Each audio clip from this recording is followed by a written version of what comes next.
Bom dia, vamos chegando. Bom dia, Renatão. Vamos começar a segunda temporada. Muito bom dia, nosso convidado já entrou. Vai convidando aí no cantinho, hein, Didi? Bom dia a todo mundo. Estamos abrindo a segunda temporada de lives, né? De lives, então a gente está aí começando um novo projeto e a gente escolheu domingo para falar, né?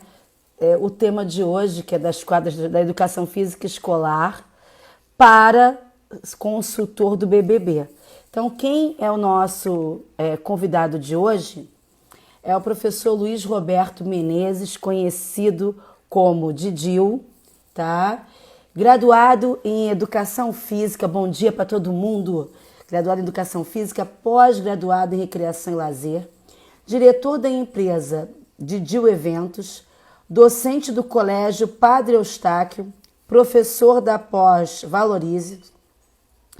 Ele fez durante muitos anos trabalhos para a Xuxa Produções, Show da Xuxa, Conexão Xuxa, TV Xuxa.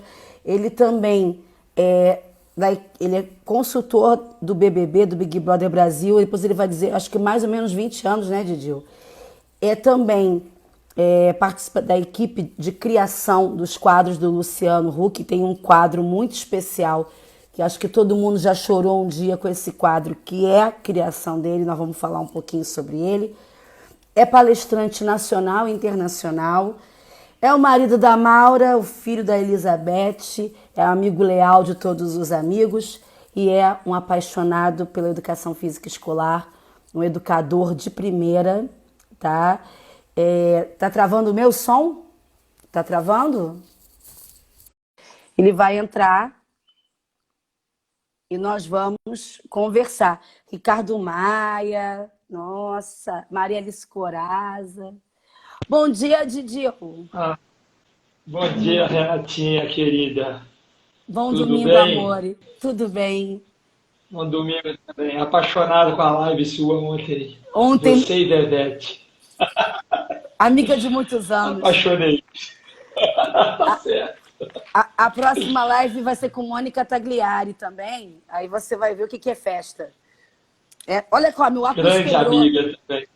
Bom, Uma pessoa apaixonante também. bom dia. Você está sendo assistido por muita gente do Portugal, tem gente da Argentina, tem um pessoal que está entrando ainda. Eu já li o seu currículo, mas a primeira coisa que eu vou te perguntar nessa manhã de domingo, né? Além de saber como você está, eu já queria te perguntar um pouquinho, né? O que é educação física escolar para você, Didil? Renatinha, educação física escolar para mim é o alimento da minha vida. É algo que me faz levantar todos os dias entusiasmado pela vida. Eu falo que estar no meio da educação física escolar hoje é uma das maiores prazeres e honra para mim. Primeiro porque é uma coisa que eu sou apaixonado, é essa questão de estar em contato com crianças e jovens. Eu acho que quando você trabalha com criança e jovem, você não envelhece. Você acaba a todo dia se renovando. Então você não envelhece. E você que é uma pessoa que eu tenho uma admiração e uma pessoa que vive comigo há muitos anos, a gente se conhece, sabe da minha história de vida, e eu não tenho filhos, e os meus filhos são os meus alunos. Então, estar em contato com os meus alunos é uma oportunidade de aprendizagem todos os dias. Todos os dias eu aprendo com essas crianças e jovens. Eles me ensinam muito, me ensinam a ser como ser uma pessoa melhor, a como ser uma pessoa mais dedicada, e isso me faz a responsabilidade de estar todo dia estudando, pesquisando e tentando fazer algo melhor para esses jovens e para essas crianças. Então, para mim, é uma das coisas mais apaixonantes do mundo a educação física escolar. Tanto é que eu digo sempre para todo mundo, eu posso perder tudo na vida em termos profissionais. A única coisa que não podem tirar de mim é a escola. Porque se tirarem a escola de mim, eu perco os meus dois amuletos, as minhas duas muletas que me dão força para caminhar todos os dias. E qual o espaço, né, que antes da gente falar de educação física, qual o espaço que dentro da educação física, que tem tantas vertentes, a escola tem nesse processo? Qual o peso que a escola tem nesse leque de possibilidades que é a nossa profissão? Cara, eu acho que a escola é o início de tudo, né, Renata? É onde abre as portas. Eu falo muito com os alunos, com os cursos que eu tenho ministrado na área da educação física, que quando você vê, e até nessa época de quarentena a gente está vendo uma coisa que é extremamente importante, as três disciplinas mais discriminadas dentro da escola, educação física, ensino religioso, arte e dança, são talvez as três disciplinas mais importantes na quarentena. Atividade física, pintar, atividades de arte e fé. São as três coisas mais importantes nesse momento que nós estamos vivendo. E são as três mais desprezíveis por muitos dentro da educação, dentro da escola. Então eu falo assim, a escola é o espaço onde tudo começa. Então eu sempre falo nos meus cursos com os alunos de graduação. Quando você ouvir alguém falando que está pensando, que existem projetos pensando em retirar a educação física das escolas, a obrigatoriedade da educação física das escolas, você é aluno do bacharel. Levante a bandeira, porque eu vejo muita gente do bacharel falando, não é problema meu, isso é do licenciado. Isso é da licenciatura, não é problema meu. É uma bandeira que tem que ser levantada pelo profissional de educação física. Porque eu fico me perguntando todos os dias, se você tirar da escola o espaço da educação física, qual aluno a academia, a escolinha de esportes terá daqui a 10 anos? Onde começa tudo, a base da psicomotricidade, a base motora, a base pelo entusiasmo, a qualidade de vida através da atividade física é na escola. Por mais que a gente possa discutir ou não, que a aula de educação física muitas vezes é um rola-bola, vamos jogar de qualquer jeito, mas é o primeiro contato com o esporte, é o primeiro contato com a atividade física, é o primeiro desenvolvimento motor, porque nós vivemos, você viveu, Renata, eu vivi a fase da psicomotricidade natural. Subir em árvore, pular muro, correr daqui para lá. Os nossos alunos não têm isso mais. A violência dos grandes centros e dos pequenos centros tiraram dos nossos alunos esse espaço de psicomotricidade, de entretenimento, de aprender por si só. E hoje, o espaço hoje é a escola. É onde tudo começa. Isso é muito interessante você falar, porque antigamente, lá atrás, né, diziam assim, as crianças da escola particular não têm isso, mas as crianças da rede pública têm.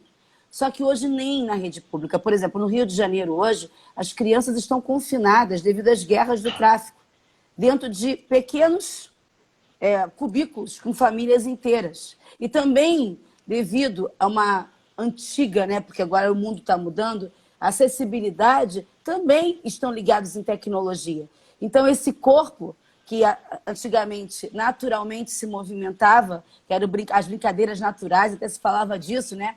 Movimentos naturais que nós tínhamos, que traziam um repertório psicomotor para a gente, isso não acontece mais e também quebra-se um paradigma que o menino rico do condomínio e o menino da favela também são diferentes na sua corporeidade, porque hoje está tudo igual. A pobreza de repertório motor é dos dois lados, né, Vivi? Né, Didi? A gente trabalha tanto no ar como lá embaixo, né?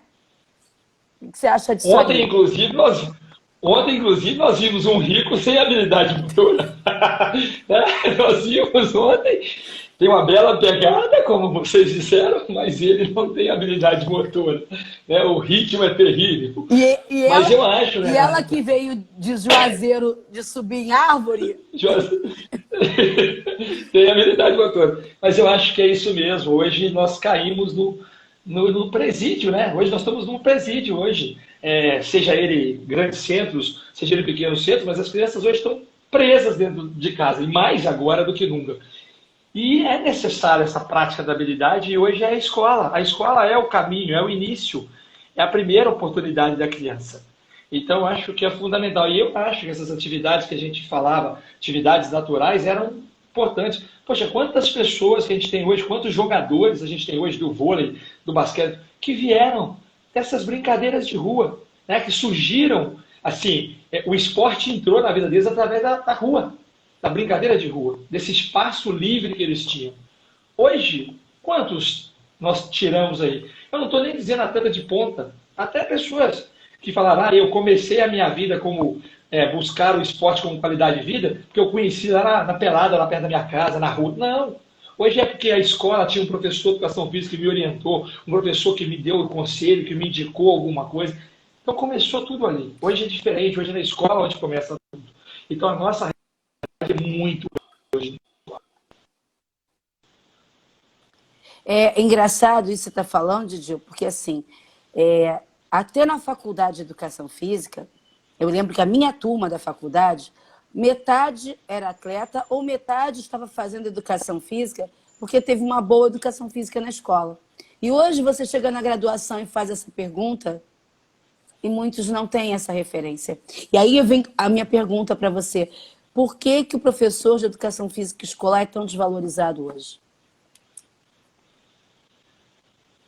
Renata, tem hora que eu falo umas coisas que incomodam algumas pessoas. Eu não sei se há só o preconceito por trás da nossa área, porque ela é, e não tem como negar, ela é diferente das demais disciplinas, e eu acho bom que a gente não queira se comparar às outras no sentido de teoria e prática, porque aí a gente fala no saber e no fazer, que eu acho que aí a gente reforça o preconceito contra a educação física. Mas eu acho que também nós temos uma responsabilidade muito grande sobre isso. Quando eu falo nós todos professores de educação física escolar. Porque eu acho que muitas vezes nós não temos uma ideia do que é a representatividade da educação física na escola. Quando você pergunta qual é o objetivo, qual é o sentido da educação física na escola para os pais, eu entendo que muitos pais respondam aquilo que vem na memória do que eles tiveram antigamente, que é um modelo que não cabe mais na educação física. Mas nós, professores, não. E quando você pergunta para os professores de educação física hoje o que é educação física, quais são as finalidades e objetivos da sua disciplina, são respostas muito divergentes. São 1000 tipos de respostas diferentes. Não há uma questão que você fale, é isso o objetivo fundamental da educação física. E aí as pessoas ficam meio perdidas nessa questão. Eu acho que tem um problema sério, Renatinha, que a gente fala que é o seguinte... a escola ela tem muito um espaço chamado de espaço onde a gente fala que a escola é espaço de ensinar e aprender. E por trás há um preconceito que a educação física é para fazer e não para ensinar. E a gente precisa entender que a educação física ensina antes de tudo. Antes de tudo, nós ensinamos. Muitas vezes nós trabalhamos, eu fico falando assim, desde 1980, até antes, mas 1980 reforçou mais, tem muita discussão na nossa área da educação física. E eu acho que existe um princípio de modelos diferentes hoje para a educação física. Mas se a gente for pensar bem, poucas mudanças na prática pedagógica aconteceram nos últimos anos da educação física escolar. E a gente tem um problema seríssimo que eu acho que é a divergência de abordagens. Isso dificulta a nossa área. A gente não tem uma sequência pedagógica. Quando eu contrato a Renata para dar aula de matemática na minha escola para o 6º ano, eu não preciso falar para você, Renata, a disciplina de matemática no 6º ano trabalha esses conteúdos. Você sabe. Quando eu contrato a Renata, professora de educação física na minha escola 6º ano, eu pergunto para ela, o que você vai trabalhar? Tudo. E se eu trabalho com a professora para o 3º ano do ensino médio, o que você vai trabalhar? Tudo. Você trabalha tudo em todas as séries. Eu acho que a BNCC, que muita gente fala mal da BNCC, tudo na vida tem problema, nada é perfeito. Eu não sou perfeito, você não é perfeito, todos nós temos defeitos. A BNCC tem perfeições e tem imperfeições. Mas eu acho que uma das coisas que a BNCC pode nos ajudar nesse caminho agora de construção é orientar um pouco a nossa prática pedagógica, nos dando uma sistematização de abordagens de conteúdos, de sequência pedagógica que a educação física não tem. Isso é uma coisa que pode valorizar a nossa área. E a outra coisa que eu acho que nós professores de educação física, precisamos fazer com que as pessoas entendam, através da nossa fala, o que é educação física. Porque eu acho que é muito solto, ninguém define. Existe um termo, hoje, muito comum, todo mundo discute, que é a cultura corporal de movimento. A educação física trabalha o movimento. Mas que movimento é esse? Em que espaço é esse movimento? Esse movimento na formação de quê? Só motora? Não, e a formação de caráter? E a formação ética? E a formação do cidadão mais crítico, mais seletivo para a sociedade mais justa? Uma sociedade onde as coisas aconteçam mais justa. Então, eu acho que isso tudo nós precisamos colocar no nosso discurso. porque eu fico vendo um discurso muito bonito na teoria, mas quando você vai buscar na prática um processo, por exemplo, eu pego um plano de ensino de um professor de educação física, é 24 horas você passa pela esportivização. E me desculpem, mas só a esportivização da educação física é um projeto burro. O projeto da educação física pedagógica ele tem que ir muito além do esporte, muito além só da prática esportiva. Se a gente quer construir o cidadão. Essa pausa é reflexiva, tá? Para todo mundo beber uma água, né? Não. E refletir, né? Porque... porque exatamente são feridas. São feridas que a gente tem que botar o dedo como profissionais de educação física. E, assim, eu achei muito interessante te trazer, porque eu sei, a gente discute muito isso, e por mais que as pessoas só me vejam na parte aquática e psicomotora, eu sou professora de educação física escolar, né? E a gente... Bela professora, por sinal. E a gente discute muito isso quando a gente está dando congresso junto, ou quando a gente se telefona. A gente tem discussões profundas sobre essa questão. Agora, assim, me perguntaram aqui, né, para você traduzir a sigla que você estava falando para as pessoas aí, porque tem gente que não é da educação física escolar. Deu para escutar? Qual sigla que eu estava falando? Não, quando você estava falando desculpa. assim, você falou assim, as pessoas têm que pegar o BCC, o que é isso? Como as pessoas BNCC. BNCC Tá, e como BNCC. Cadê? Foi a Base pergunta Nacional peraí, Comum Curricular hoje. Agora eu perdi aqui quem perguntou, mas vai. Aí vamos lá. Base Nacional Comum Curricular, áreas. BNCC. Perfeito, Tem gente de várias desculpa. áreas. Perfeito. Agora, a BNCC Fala, Diga, Renatinha. Não, fala, dá continuidade. Vai. Tá. A BNCC é hoje um documento que foi trago para a educação, né, para a escola. Ele regulamenta hoje todas as disciplinas da escola e organiza o sistema escolar. É a Base Nacional Comum Curricular. Ela traz especificamente da área da educação física para o infantil, Fundamental 1, Fundamental 2. Ela normatiza o nosso trabalho hoje na educação do Brasil. Não é eu, Didio, na minha escola, não é a Renata na escola dela. Ela normatiza a educação física escolar no Brasil. Lógico que a gente tem, não é uma coisa engessada, a gente tem os conceitos, a gente tem as habilidades, a gente tem as competências que nós devemos trabalhar e cada um tem o seu direito de trabalhar essas competências, essas habilidades em determinado segmento, à sua maneira. Mas, pelo menos, a gente tem quais são as competências, as habilidades pertinentes ao 6º ano, ao 7º ano. O ensino médio é que a gente ainda está numa discussão de que caminho nós vamos percorrer. A ideia inicial ela é arriscada para as escolas particulares, ela pode determinar um problema seríssimo financeiro para as escolas particulares. Por isso está sendo repensado o modelo do ensino médio na BNCC, na Base Nacional Comum Curricular. Porque como ela veio no início pensada para as escolas particulares que dependem do pagamento dos pais e organizar salas por questões diárias de conhecimento, pode acarretar um gasto muito grande para as escolas particulares que talvez eles não teriam capacidade de assumir um papel de ensino médio nas suas escolas. Não teria condições de arcar o salário de um professor de ensino médio, eu não estou dizendo de educação física, eu estou dizendo do corpo docente como um todo, do ensino médio, para aquele número de alunos por área de conhecimento, como a BNCC vinha propondo. Então, há uma discussão na BNCC, que é essa base, sobre o ensino médio. O Fundamental 2, Fundamental 1 e o infantil a gente tem. E o Fundamental 1 e o infantil dividido em blocos. Corpo e movimento, corpo e gestos, dividido ali. E no Fundamental 2, e aí a partir do ensino médio, há uma divisão, tem tendências a linguagens, corpo e movimento, também nessa situação, em blocos de discussões. Então é isso que é a BNCC. Foi bom a gente dar essa introdução para a gente chegar agora na próxima pergunta. Muita gente não sabe que por trás do entretenimento da TV, né, que começou lá com você, com a Xuxa, né, tem um profissional de educação física O som falhou. e equipes com... Falhou? E agora, tá me ouvindo?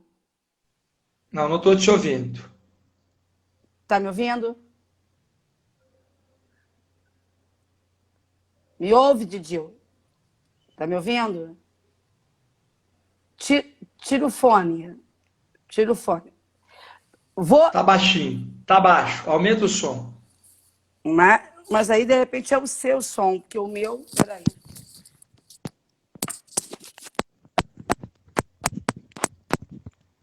O meu tá no máximo. Travou.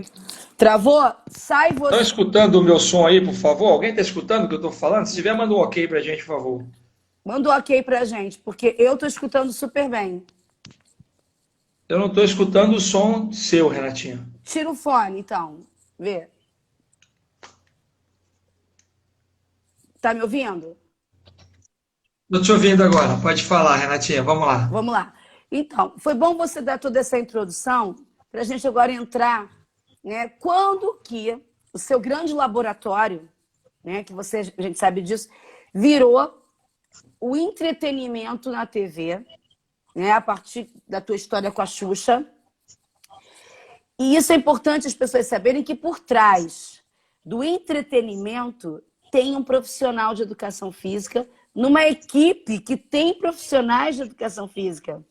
E como eu sei, porque você me contou, mas muita gente não sabe, você começa com a Xuxa, e aí você depois tem toda essa relação no BBB, que é o que é o tema de hoje, a gente vai chegar lá também, passando pelo Luciano Huck. Sei que você está num ano sabático, né, que você pediu para a Globo, né, esse ano sabático. Mas o que é importante, quando que o Didil transicionou sem largar a quadra da escola e transformou a prática que ele faz diariamente na escola, porque isso é uma coisa que você ainda faz, né, no entretenimento da TV. Como é que foi essa história? Tá, vamos lá. Tá me escutando? Estão escutando? Escuta, Renatinha? Tá bom. Na verdade é o seguinte, Renatinha. Eu aprendo tudo o que eu sei hoje, eu aprendo na escola. E eu acho bom falar que não é só a Globo, né? Por trás dos grandes programas de entretenimento existe um profissional de educação física. Hoje, por exemplo, a Xuxa tem um profissional de educação física por trás dela, lá hoje, na Record. A Fazenda também, né? O pessoal Em do Brasil. A Fazenda, que é a coordenadora do BBB que foi para lá. Tem o menino lá do Record também, esqueci o nome, me fugiu, Rodrigo Faro, tem um profissional de educação física por trás dele. Aquele programa que tinha um ônibus, que tinha de terceiro ano também, que entravam para poder formatura, viajar, era também um profissional de educação física que montava. E essa relação começou da seguinte forma, eu fui trabalhar com ela na fundação, fazendo recreação para crianças na fundação, coisa que eu nunca gostei, que era recreação, não sabia, tanto é que eu falo que eu desprezei tudo que era ligado à recreação. Na faculdade eu desprezei, porque eu era uma pessoa que era ligado ao esporte, ao futebol. Eu queria ser jogador de futebol, ganhar o que o Neymar ganha hoje para poder viver bem. Esse era meu sonho de consumo quando criança. Então, na faculdade, tudo que era ligado à fisiologia, à anatomia, ao futebol, eu estava dentro. Tudo que era ligado, era licenciatura plena, então não tinha essa coisa de bacharel, licenciatura. Nossa época, tudo que era ligado à recreação, eu falava, nossa, que coisa ridícula a recreação. E quando eu fui trabalhar lá, eu falei, meu Deus, agora tem que correr atrás. E aí, quando eu comecei a trabalhar na escola, eu vi o universo da recreação e me apaixonei por ele. E aí eu falei, agora eu tenho que correr atrás. E aí eu pedi a alguns amigos, professores de faculdade, se eu podia assistir às aulas de recreação dele como ouvinte. Então tinha a molecada assistindo como aluno matriculado e eu sentado lá no fundo ouvindo para aprender. Porque a hora que eu fui aprender recreação e comecei a fazer congresso, eu sou aluno do primeiro congresso ENAF, lá em 1986 eu fui no primeiro congresso como aluno. E eu comecei a aprender. E aí, não sei se está na live ou não, mas ele tá. Pessoas que eu devo tudo. Pessoas que eu devo tudo na minha vida hoje. Se eu estou aqui hoje falando para você, a primeira pessoa que abriu uma porta para mim em congresso, que falou comigo, vem ser palestrante, foi o professor Valdir Assad, que é meu irmão, que abriu as portas para mim. E quem me ensinou tudo o que eu sei hoje foi a escola, os meus alunos na escola, professor Luciano Nardelli, professora Maria Alice Corazza, Bahia, Raquel Mesquita, Vinícius Cavalari. São pessoas, eu tenho medo de falar, porque às vezes eu fico devendo. Bicudo, Chan. São pessoas que me ensinaram tudo. Você que me ensina até hoje, Fabrício Madureira. Pessoas que me ensinam todos os dias. Dilmar, que não tem nada a ver com a área da recreação, mas o diálogo de um jantar com Dilmar é recreativo. É pura recreação, é entretenimento cultural. Conversar com Dilmar, eu falo que é uma recreação cultural. Ele nos ensina num diálogo. E aí tem os donos de eventos que me ensinam. Bata, Paulino, Robério já partiu para o andar de cima, Beth, que está lá hoje cuidando do evento do Roberto, do Conrado. Então são pessoas fantásticas que me ensinam tudo. E aí eu fui entrando nesse meio. E aí eu acabei trabalhando na televisão com a Xuxa, que foi na época do nosso querido Murilo Guerra, que fazia um quadro lá dentro, Murilo Guerra, e a querida Murilo Guerra e o querido Galo, que era o personal. E aí eu fui conhecendo e trabalhando. Trabalhei com ela, fazendo várias atividades. O que a gente fazia? Tinha que criar brincadeira de palco. O que era brincadeira de palco? Estafeta. Jogos de estafeta. Gincana de quiz. Para escolas, para alunos que estavam ali das escolas ali. Então era isso que a gente fazia. Foi isso que eu fiz. E isso foi uma grande escola para mim também. Quando ela saiu da Globo, e aí veio a proposta. E aí? E agora? Fazer o quê? Tinha uma recomposição no quadro da equipe que trabalhava com o BBB, Luciano Huck. E aí me deram a oportunidade e eu fui trabalhar. Fiquei um tempinho pequeno ali fazendo algumas ideias para o Luciano, né, fazendo com ele algumas ideias, a gente foi sugerindo algumas coisas. Um dos quadros apaixonantes, que não era do Luciano, esse quadro era para a Xuxa. A Xuxa não colocou ele no ar, não conseguiu colocar, e o Luciano conseguiu colocar, que é a Árvore dos Desejos. Vamos dar uma pausa aí. Eu quero que você fale da Árvore dos Desejos, porque é um quadro que todo mundo assiste, chora horrores, né? Eu, quando vi o primeiro episódio, já sabia que tem o seu dedo aí. Então, primeira coisa que a gente vai falar antes de chegar no BBB. O que é a Árvore dos Desejos? Para quem vê, que todo mundo aqui vê, Caldeirão do Huck. O que é a Árvore dos Desejos? E como é que surgiu a ideia? Que você disse assim, agora eu posso morrer em paz, porque eu botei na TV aquilo que eu queria. Vamos lá. A Árvore dos Desejos, ela nasceu de um sonho de um grupo de pessoas que trabalhavam na época, eram profissionais que trabalhavam, e a gente tinha uma vontade, eu tinha um desejo muito grande, um sonho muito grande. E quando criança, eu sempre sonhei muito na vida, eu sonho até hoje, eu sou um sonhador, mas eu sempre sonhei muito quando criança. Eu até me emociono a falar porque eu sonhava muito, mas eu nunca fui uma criança de sonhar muito com coisas para mim. Eu tinha um sonho para mim, só que era jogar que o Neymar joga e ganhar mais ou menos isso e mais nada. Só para ajudar a minha família e crescer, fazendo minha família ser feliz e tal. Esse era meu sonho. Mas eu tinha muito sonho para as pessoas que eu amava. Eu queria ver minha mãe fazendo algo melhor, eu queria ver meu pai melhor, eu queria ver minhas irmãs melhor, eu queria ver as crianças que estavam em volta de mim melhores. Então eu sempre sonhava pelo outro, não por mim. Eu falava, você já está me dando muito, Deus já me dá muito, eu tenho uma família linda, eu tenho uma família que faz tudo por mim, que me ajuda em tudo, que me dá a maior herança que uma família pode deixar para um filho, que é educação, ensino de qualidade. Então, assim, eu sempre sonhava pelos outros. Então a gente foi descrevendo isso no papel, foi colocando isso no papel, e aí a gente pensou no seguinte, por que não fazer um quadro onde a gente vai nas escolas, conversa com as crianças, bate um papo com as crianças e pede às crianças para escrever uma cartinha, igual escreve para o Papai Noel, escrever uma cartinha pedindo para essa pessoa realizar um sonho para alguém que ela ama, não para ela própria, mas para alguém que ela ama. E aí o Luciano viu isso lá depois de muitos anos, isso foi engavetado, né? E aí o Luciano acho que viu isso algum dia em algum projeto lá, gostou e falou, vou comprar essa ideia, vou correr atrás de patrocinadores que banquem essa ideia e vou colocar isso no ar. É uma questão de honra agora colocar isso no ar.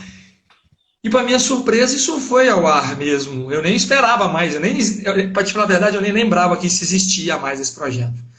Era um sonho que deixou de ser sonhado por um bom tempo porque foi engavetado.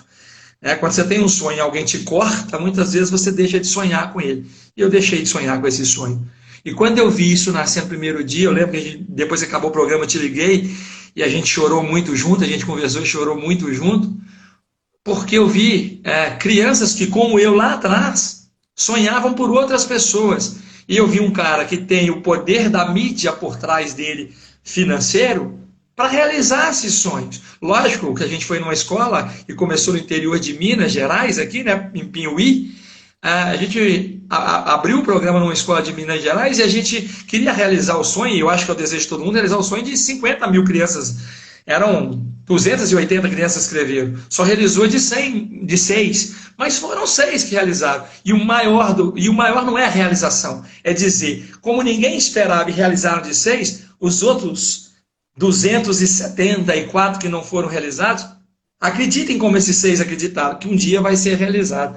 Isso para mim fechou. Acho que ele fechou o ciclo e já cumpri. Está tudo cumprido, já tá bom. Posso ficar só na escola agora. Mas lembra que eu te disse uma coisa? O maior exercício ali foi da empatia, né?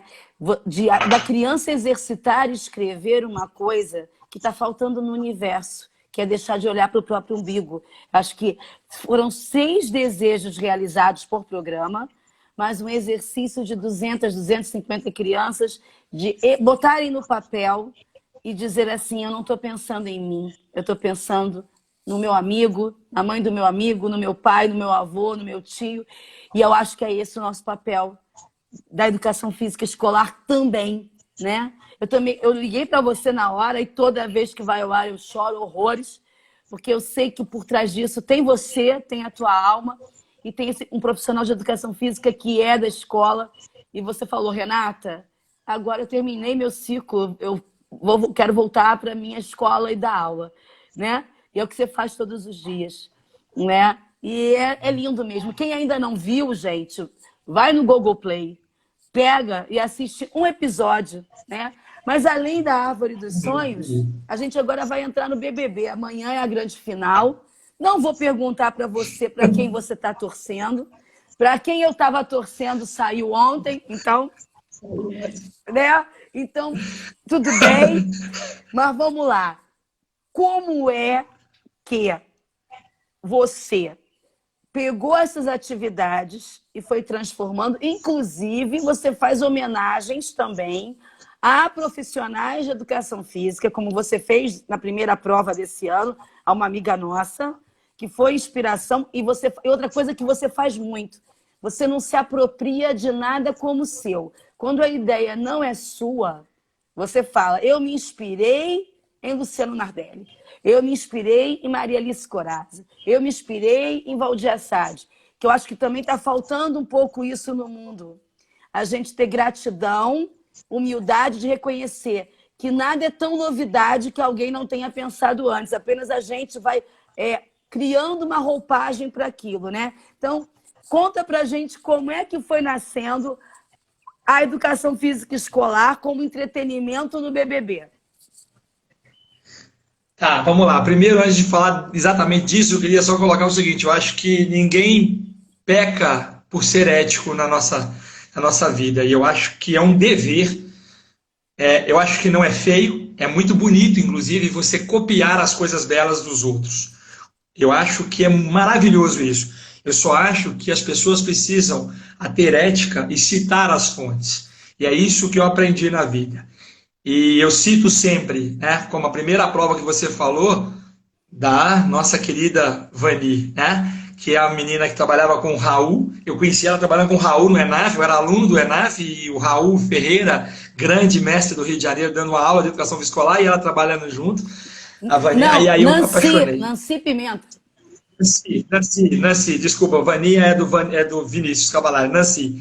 E aí eu me apaixonei pelo trabalho dela, e aí isso virou uma brincadeira, virou uma prova, e essa prova foi ao ar agora esse ano de novo, né? E aí eu coloco o seguinte, uma menina que está assistindo a gente aí, que é uma grande colega minha, é professora da faculdade UENG de Passos, da cidade de Passos, onde eu dei aula junto com ela, a Cláudia, e ela fez um curso, uma vez ela me chamou e falou, Didi, eu organizo eventos pequenos aqui em Passos, eu queria trazer você já não está dando aula aqui mais, eu queria que você conhecesse os alunos novos da faculdade, e eu queria montar um curso falando da escola ao BBB. E aí ela deu esse nome, foi a primeira pessoa a dar esse nome para os meus cursos. E eu queria que você falasse da escola e depois falasse um pouco dessa experiência. E isso virou, e depois eu pensei, gente, por que não fazer isso ser realmente também provas? E hoje o curso da escola BBB que eu ministro, ele é com a gincana BBB, só que ela toda realizada dentro de uma estrutura escolar. Por quê? Porque tudo é da escola. Tudo é da escola. A única diferença que as pessoas às vezes não enxergam, Renatinha, é que na escola eu tenho R$ 4,50 para dar uma aula de educação física, para montar um evento num sábado de manhã, recreativa Pais e Filhos. E aí eu monto 12 atividades, um circuito com 12 estações, com R$ 4,50 mais o material que já tem na educação física. No BBB, você monta uma única prova com R$ 180 mil. E aí, não precisa ser muito criativo. Dinheiro faz as coisas acontecerem, e por mais simples que elas sejam, a beleza do cenário, torna tudo muito prazeroso, tudo fantástico, tudo alucinante. Mas tudo aquilo, e aí eu quero deixar bem claro, além dos professores que eu cito, eu não cito porque eu não posso citar todos os nomes, mas eu cito em todos os lugares. Cada prova tem o dedo de pelo menos um aluno da escola. Porque eu trabalho no seguinte formato na escola, eu levo uma atividade para a escola, apresento a atividade, coloco para os meus alunos a atividade, discuto com os meus alunos o que agradou, o que não agradou, e dentro daquilo que não agradou, quais são as possibilidades de transformação e reconstrução daquele jogo para que ele possa agradar a maioria das nossas aulas. E essa reconstrução, ela é transformada num novo jogo. E muitas vezes esse novo jogo que eu não entendia, que eu não conhecia, eu falo, opa, é melhor do que eu criei. E isso vai virar uma coisa nova lá na televisão. E aí você leva para a televisão. Então a ideia de cada aluno já virou uma prova também. As provas nascem da escola. Lógico que algumas transformadas por causa de patrocínio, por causa de algumas questões que você tem que embutir dentro da prova. Mas a ideia central delas vem disso tudo. E dos professores que orientam. E aí eu queria colocar uma coisa aqui. Muitos profissionais como eu, você, nós estamos na fase intermediária. Tem os dinossauros, tem a fase intermediária e tem os novos que estão chegando. E aí eu queria pedir aos novos que não aprendessem com a gente, não precisa aprender com a gente, não. Talvez nós nem estamos ensinando nada. Mas que uma coisa nós deixamos de legado e talvez esses novos precisam aprender. Ninguém é velho, as pessoas são experientes. E experiência nunca acaba.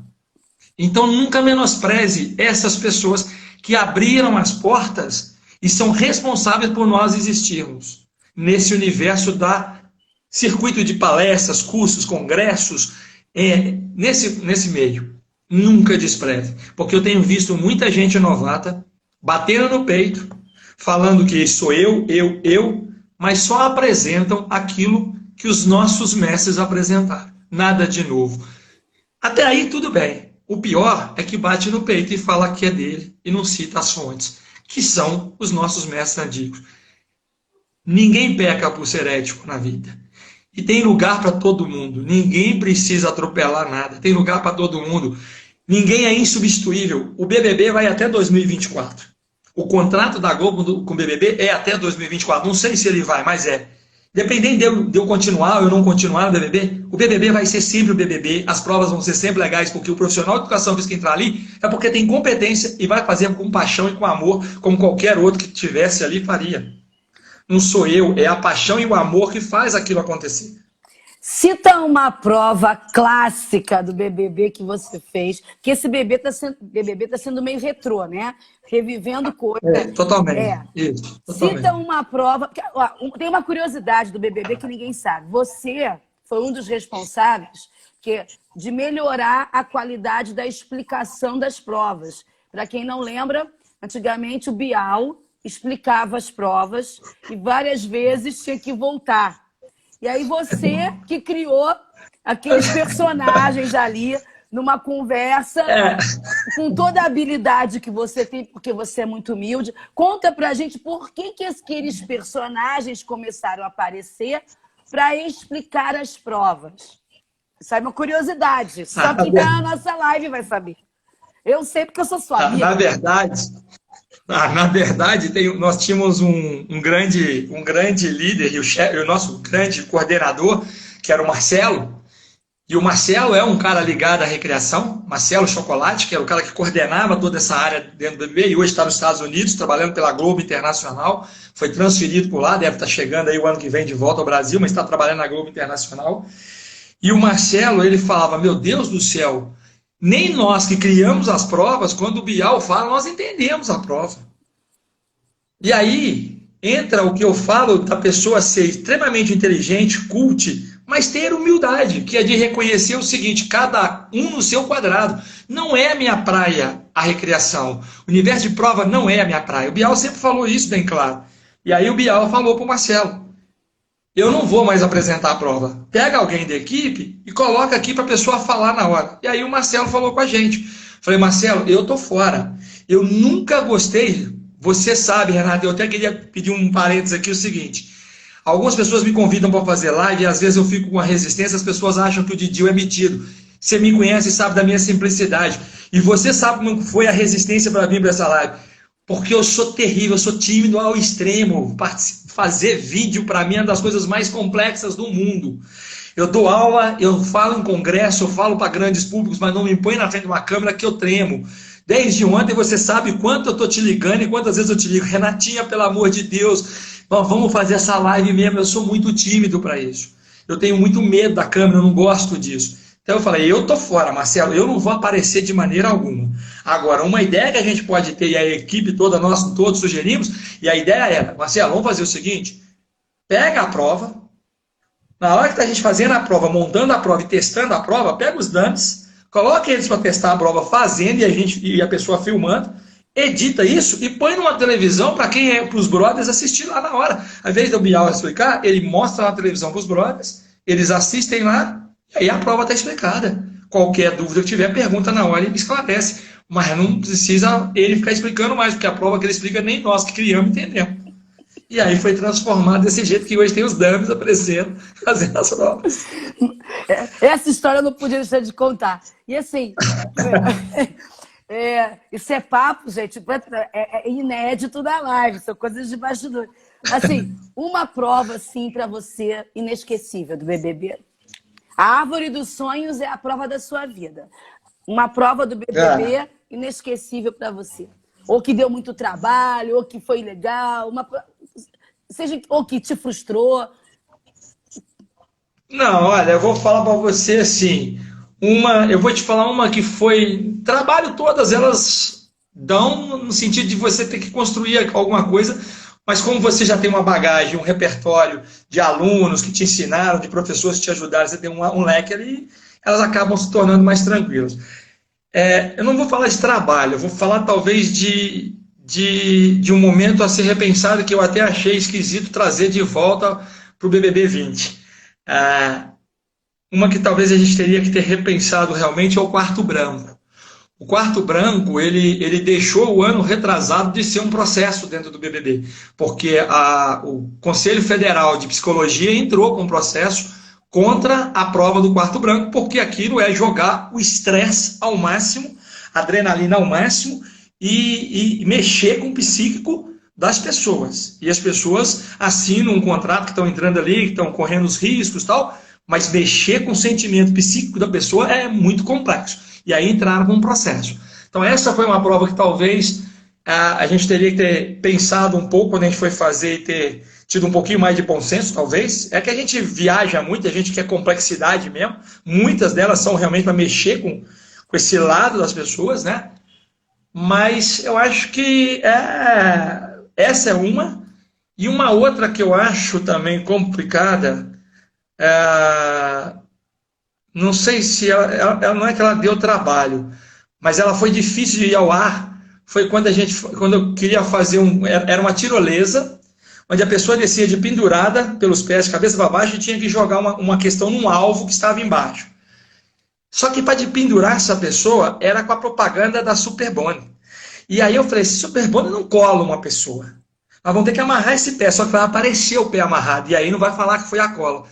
E o cara provou e falou que a Superbond colava, que tinha aquela Superbond Superbond mesmo, que colava, e colava um carro de cabeça para baixo com 8 gotas. E com 2 gotas colava um ser humano. Falei, não pode. Quando o cara colou um doblô de cabeça para baixo, eu falei, é verdade, então dá para fazer. Mas foi, até a prova acontecer, para todo mundo, aquela prova, foi uma tremedeira, porque a gente não sabia se a pessoa ia cair, se ia aguentar mesmo, porque ela não estava amarrada, estava colada só. Então foi uma prova que fez a gente ficar muito, muito tenso o tempo todo. E algumas provas que deram errado mesmo, a prova do chocolate, que na hora o fusível queimou e teve que trocar a cascata de chocolate, aí tem que parar no ar, porque ela era ao vivo, prova de líder era ao vivo, então tem que trocar no ar, tem que entrar na casa, trocar o fusível, e aí dá esses erros que acontecem, todo programa ao vivo acontece erros e não tem jeito. Então assim, mas paixão, todas elas são, eu sou apaixonado por todas elas, eu acho que todas elas é um filho, todas elas são filhos. Eu sou muito apaixonado por todas elas. Mas tem umas que eu gosto mais, realmente. Tem algumas que eu gosto mais. A da resistência, por exemplo, da Asa Delta, eu acho legal. Eu gosto muito, porque é uma viagem, né? E aí tem o vento, tem a chuva, tem o vento trocado. Então eu gosto muito daquela prova. As provas de carro eu sempre gosto muito. Sempre gostei muito das provas de resistência de carro, provas de quebra-cabeça. Agora tem uma que eu vou te ser muito sincero, até hoje eu pago caro por ela, porque tem uma pessoa que é crítica do BBB, que escreveu no jornal que quem faz uma prova desse tipo não tem família, não tem amor por família. E você sabe o quanto eu tenho amor por família. Que foi a da carta destruída. Eu ia lá e falava, vou pegar a carta, eram 3 cartas, uma da sua mãe, ou do seu pai, uma do seu irmão, ou não sei o quê, 3 pessoas da sua família. Eu era o primeiro a jogar, eu ia lá, não sei se vocês vão lembrar, mas eu falava, eu vou pegar a carta do pai da Renata e vou triturar. Passava um triturador. Quando as 3 cartas eram trituradas, você estava fora da prova. A última pessoa que ficasse, a carta que ficasse, a pessoa ganhava a liderança e ia. É complicado, porque ali foi punk. Depois da prova ninguém mais conversou com ninguém, foi todo mundo pro quarto e foi só choradeira, tal. E a gente repetiu depois quebrando fotos na televisão, mas é uma prova que mexeu muito com sentimentos e eu acho ela legal, mas realmente é pesada, mas eu amo minha família, mas é o jogo, faz parte do jogo. Em tempos de confinamento, como é para alguém que trabalha com provas de pessoas confinadas se reinventar ludicamente, recreativamente, confinado em casa? Como é que é isso agora? Vivendo na prática aquilo que você faz em entretenimento. A primeira coisa, você sabe que quem está tendo trabalho nessa casa aqui, louco, alucinado aqui nessa casa aqui, é a grande esposa e querida Maura. Porque ela está do lado de um cara que é surtado, que é hiperativo e que normalmente fica 4 horas, 6 horas por dia em casa.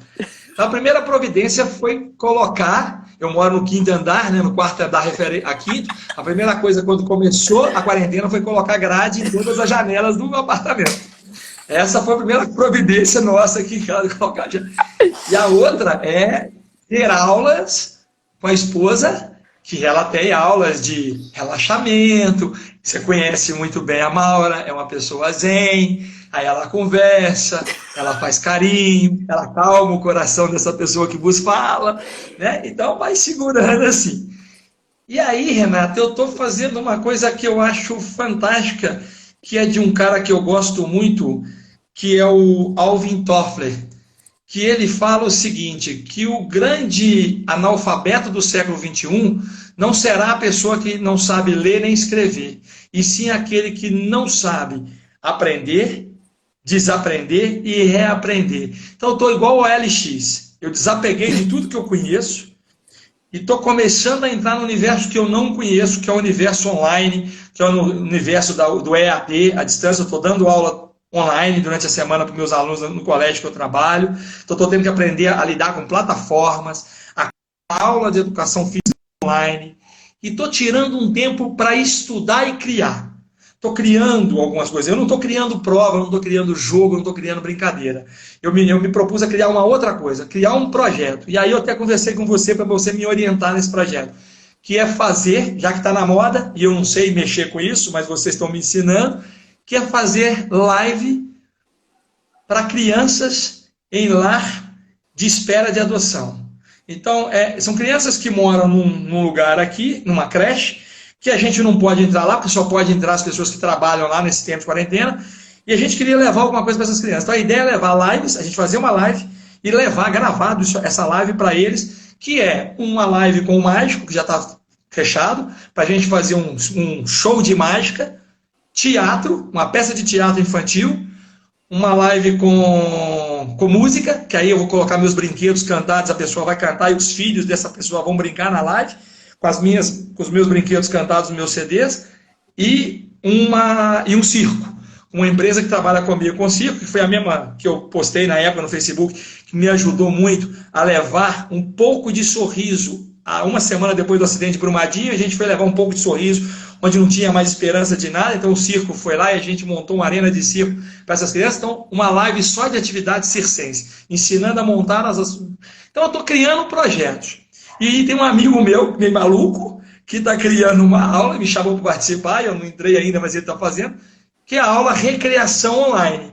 Ele tem 4 alunos, 2 vezes por semana à tarde, que de 4 a 5 ele monta uma videoconferência com esses 4 alunos, cada um na sua casa, e ele já manda um e-mail para os alunos, os pais preparam o material e ele constrói brinquedos com material de sucata e faz atividades com esse material. É uma aula de 1 hora e ele está recebendo por isso. Então são projetos que nós estamos criando aqui dentro dessa reinvenção online. E trancadinho com a grade na janela e a Maura cuidando dessa pessoa. E a gente se telefonando de vez em quando, aquela coisa Isso, toda. direto. Bom, Didil, a gente está terminando. Quero dizer o seguinte, é muito bom iniciar essa rodada, essa segunda temporada com você. Eu sei, quando eu te liguei, eu disse, eu não aceito não como resposta. Foi assim que eu te convidei? Não aceito não como resposta. Exatamente. Porque, primeiro, eu queria muito falar de educação física escolar e eu queria falar também para mostrar para as pessoas que menosprezam a educação física escolar ou têm vergonha de dizer que são professores de educação física escolar, que o que a gente faz é tão importante quanto o personal trainer, é tão importante, né, quanto o coach, é tão valioso quanto, e que a gente pode chegar a lugares pela educação física escolar, como, por exemplo, no que você chegou, que é nos programas de TV, e como muitos estão aí, ou qualquer coisa que a gente sonhar, né? E também queria mostrar esse lado humano seu, que assim, a Cristina Daranhém está aqui na live, ela nos apresentou, né? Foi através de uma amiga que nos apresentou, e aí a gente vai se apresentando para outros. Nós temos uma rede de irmãos, né? Que é a nossa irmandade da educação física. Então, queria dizer o seguinte, Didil, muito obrigada pelo amigo que você é, pelo professor de educação física que você é, que traz orgulho de estar na escola, de ser uma pessoa comprometida com a criança, com a educação, e perguntar aonde as pessoas te encontram. Quem quiser seguir você, quem quiser fazer um curso com você, quem quiser bater um papo com você, como é que elas te acham? Além do teu Instagram, fala aí, teu Instagram, fala aí onde elas te acham. Tá bom. Eu não sou muito ligado à questão de redes sociais, então o jeito de me encontrar é Facebook, Luiz Didil, Luiz com Z, Didil com U, Instagram, Luiz Didil. Estou começando agora nessa fase online a montar um canal dentro do YouTube, também Luiz Didil, ainda não está em fase de construção. E no WhatsApp, que é o meu, 99618-9563, DDD 31 de Belo Horizonte, que as pessoas me acham. E eu sempre divulgo no Instagram, no Facebook, meus cursos, meus congressos, minhas participações em congresso e curso aí. Então é assim que me acham, né, nesse meio aí, por aí. Eu não tenho muito redes sociais nem nada. Estou vendo que tem algumas pessoas que fizeram algumas perguntas, infelizmente não deu tempo da gente responder. Estou vendo uma que está aqui parada aqui, que, se na sua opinião, como é que é a separação da educação física na faculdade entre bacharel e licenciatura pode diminuir a formação de professores de educação física escolar. Eu acho que não é questão nem de diminuir ou não. Eu acho que a separação ela segregou mais a área. Nossa área nunca foi tão unida e com a separação ela talvez tenha segregado um pouco mais a defesa das bandeiras. Mas eu acho que é escolha. Você tem a escolha. Eu acho que hoje todo mundo pode ir por um caminho ou pelo outro, ou ir pelos dois. Você tem a formação como a gente teve, a nossa formação, você pode ter a formação dos dois. Mas tem algumas perguntas aqui que a gente não pôde responder. Mas eu queria falar o seguinte. As pessoas podem depois ir no direct com você, tá? Beleza. Agora eu queria só falar uma coisa, Renatinha. Eu queria te agradecer. Primeiro, pela paciência, do convencimento de eu participar. Te agradecer pela oportunidade. Te agradecer pela amiga que você é, acima de tudo, porque é uma pessoa que me ensina todos os dias, né? Eu ganhei, além de você, eu ganhei mais uma pessoa na nossa família, que é o Didil, meu xará. Mais uma pessoa para minha família agora aí do Rio de Janeiro, que é o seu pai. E eu quero agradecer a cada pessoa que se dispôs no domingo a entrar aqui nessa live e me tolerar falando aqui, né, me aguentar falando aqui no horário de almoço no domingo. E eu não sei quantas pessoas tem na live, e também não me interessa a quantidade, eu Também acho que não. mais interessa para a gente é a qualidade das pessoas, ou seja, as pessoas que estão são pessoas que nos amam, são pessoas que compartilham com a gente desse momento de discussões e de crescimento. Eu acho que isso é o mais importante, a qualidade dessas pessoas. Então, agradeço a cada um que entrou aqui e agradeço muito, muito, muito a você pelo carinho e a oportunidade. Eu acho que vocês, você, Lu, Bahia, Vinícius, Maria Alice Coraza, Bicudo, Chan, afinidade, Choquito Raquel tá na Mesquita, live. Choquito, nós estamos fazendo uma pós-graduação junto, ele é o coordenador da pós-graduação, que depois a gente tem que fazer uma live só para falar disso, que eu estou cheio de gente me pedindo para falar sobre a pós-graduação, depois tem que combinar com o Choquito. Então, assim, eu quero agradecer a cada um de vocês, porque se não fossem vocês, eu não estaria aqui hoje. Vocês são as pessoas que mais me ensinaram e me ensinam todos os dias na vida. São vocês e meus alunos.